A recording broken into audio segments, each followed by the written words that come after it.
Alrighty, welcome back.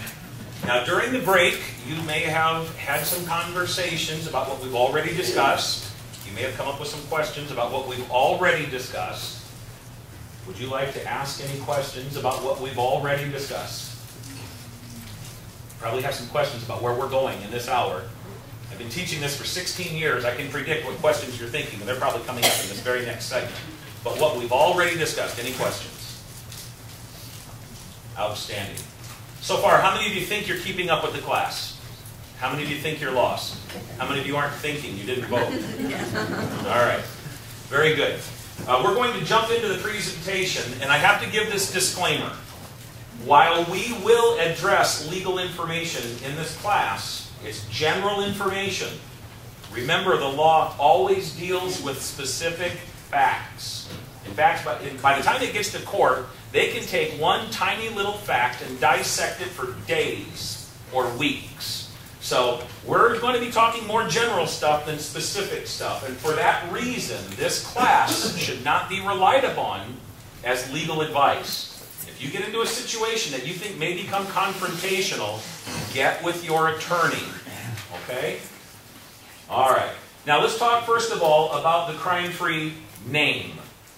Some people have asked, crime-free, don't you mean crime-spree?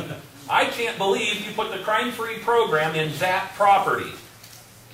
Well, a very wise person once said, healthy people don't need a physician, right? You take the program to where people are having problems. That was my philosophy. In fact, when I first started the program, the city council told me which 6 properties they wanted the program piloted in. They said, if you can get the program to work in those properties, we'll let you go citywide with the program. Well, I didn't like the 6 properties they gave me, so I chose 6 other properties. They gave me the 6 worst, and I chose the 6 best, so I could run the test at the same time. And then, while I was at it, I ran 6 that were middle of the road. So we had 18 properties in our pilot project in 1992. By January 1993, we had about 4 or 5 months under our belt, and we showed in the worst apartment communities upwards of a 90% reduction in police reports. We showed an average in the worst properties a 67% reduction in police reports.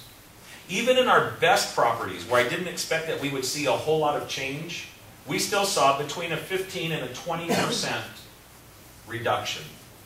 Now, some people might say, that sounds like pie in the sky. Not really, and I'll tell you why. It just makes sense. Number one, if you stop the criminal element from moving in, that's going to reduce police calls. Number two, if you evict people the first time they do evil, they're not going to have repeat police calls going back to their apartment time after time after time. The third thing is, and this one I never anticipated, it just kind of happened. Crime comes into the community in another way. The random opportunist criminal who just happens to walk by. When those properties were upgraded with security lighting and security landscaping and things, bad guys just didn't go there either. There was another thing that I never anticipated. Have you ever heard of people who call 911 because they don't know what time the fireworks are going to start? It happens every year. Property managers used to call the police for everything. They didn't know who else to call. If they were having a landlord-tenant dispute, they'd call the police. And of course, the officer would show up and say, I'm sorry, it's a civil matter, there's nothing we can do about it, you've got to go to court. Well, one of the things that happened that I never thought about until it actually began to happen was the leasing person would pick up the phone, I'm calling the police, and the manager would say, no, wait, hang up the phone. I know how to handle that situation. I went to the crime-free training. We don't need to call the police. We can take care of this ourselves, because this is a civil matter. This is a landlord-tenant issue, not a criminal issue. The police can't help us. We need to take care of it. So when you look at all of those reasons, it's not hard to believe such dramatic decreases in crime. As the program started to spread out across the state, it started to spread out across the country, A lot of people would say, oh, come on, does it really work? I mean, come on, really. And if you go to the International Crime-Free website, crime-free-association.org, you will see testimonials from police officers all over the country, including outside the country, where they're saying, oh yeah, we had a 90% reduction in this property, we had an 80% reduction in this property. It's holding consistent nationwide. The program works. The police officers were a little more skeptical. I think that just goes along with being cops. Cops are just typically a little more skeptical. And sometimes a little more cynical. And the police officers would stop me in the hallways and say, don't you mean crime-spree multi-housing? You know, and make jokes. And I'd say, no, you wait. Those are going to be crime-free communities. Now, I'm not saying they'll never have crime, and we're going to talk about that in a moment. But you're going to see that they're going to adopt crime-free policies. It's going to make a difference. It wasn't but just a matter of months on some of those properties. I literally had officers telling me, hey, I don't get overtime anymore. I don't get to write my reports on overtime anymore. You're dipping into my wallet, Zaring. They were actually going home on time. They were saying, I hardly ever go to that property anymore. That used to be my #1 problem, and I never go there anymore. It was really a great surprise, a wonderful surprise. Have you ever heard of a drug-free school zone? Yes. If you travel around Arizona, you'll see at every school zone, there's a sign that says drug-free school zone. Let me ask you a question. Do you really believe there are no drugs in any of those schools? If you do believe that, I've got a bridge in Ajo I'd like to sell you. Have you ever heard of a drug-free workplace? I bet every one of you work in a drug-free workplace, just about all of you.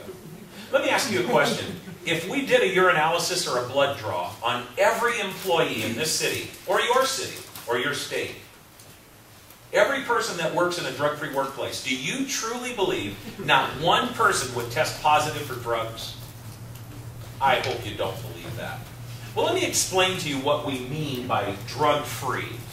The drug-free school zone doesn't mean there are no drugs in the school. It means don't you bring drugs into the school. Because if you do, there's a serious penalty. We're not talking about Sheriff Joe in Tent City in pink underwear. We're talking about prison, the big house, felony crime, penitentiary. You don't bring drugs into a school zone.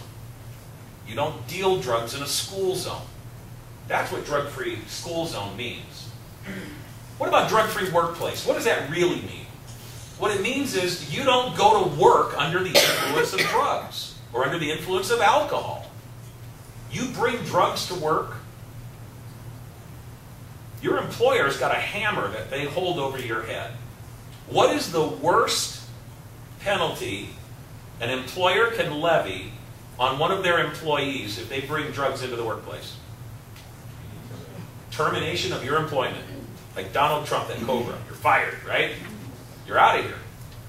Now, some places you might get an EAP program, Employee Assistance Program, but in a lot of places, you're just fired. The crime-free program doesn't mean there are no crimes going on here. You and I both know crime knows no address. It happens everywhere. What it means is don't you bring crime into this apartment community. If you're going to live here, you're going to live a crime-free lifestyle.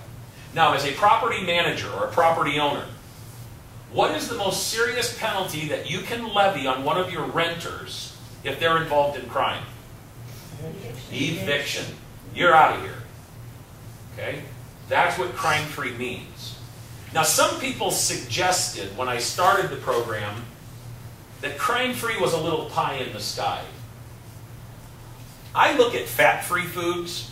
I look at sugar-free foods. I think that's a little pie in the sky. If you see something that says fat-free, it's probably loaded with calories.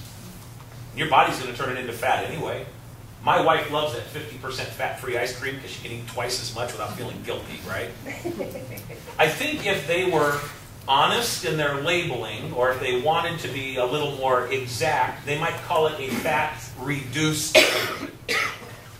And perhaps I should have called this the crime